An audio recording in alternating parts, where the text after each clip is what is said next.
ত্রয়োদশ জাতীয় সংসদ নির্বাচনে এককভাবে ভোট করার জন্য প্রায় ৩০০ আসনে প্রার্থী চূড়ান্ত করেছে জামায়াতে ইসলামী। দলটির একাধিক সূত্র জানিয়েছে, ইতিমধ্যে ২ শতাধিক আসনে দলীয় সম্ভাব্য প্রার্থী চূড়ান্ত হয়ে গেছে। বাকি আসনের প্রার্থী তালিকা বাছাইয়ের প্রক্রিয়াও চলছে।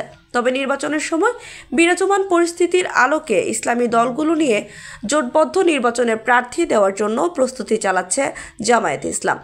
জামায়াতে ইসলামের কেন্দ্রীয় নির্বাহী পরিষদ সদস্য ও মিডিয়া সেক্রেটারি মতিউর রহমান আকন্দ শুক্রবার কিশোরগঞ্জে জেলা আমিরের শপথ গ্রহণ ও সদস্য সম্মেলনে বলেছেন, জামায়াতে ইসলামী ৩০০ আসনে এককভাবে নির্বাচন করার সিদ্ধান্ত নিয়েছে।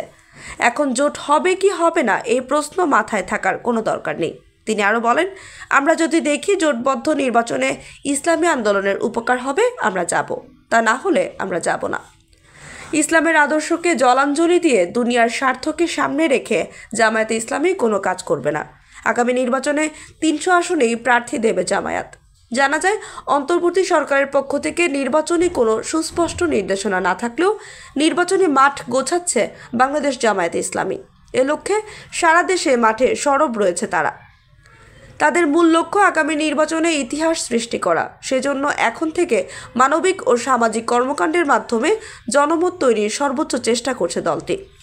জামায়াতে ইসলামী নির্বাচনী লড়াইয়ের মাধ্যমে ক্ষমতায় আসতে চায়।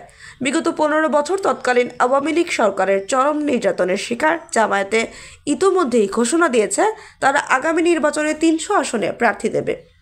দলটির দায়িত্বশীলরা বলছেন, গত ৫ই আগস্ট শেখ হাসিনা সরকারের পতনের প্রেক্ষাপটে প্রায় ১৫.৫ বছর পর স্বাভাবিক রাজনৈতিক কার্যক্রমে ফিরছে ধর্মভিত্তিক দল জামায়াতে ইসলামী। এই মুহূর্তে সারা দেশে দলটির ঘরোয়া কার্যক্রমে ব্যস্ত রয়েছে। বিভিন্ন সভা সমাবেশে একক নির্বাচনের ঘোষণা দিয়ে দলীয় প্রার্থীকে পরিচয় করে দেওয়া হচ্ছে।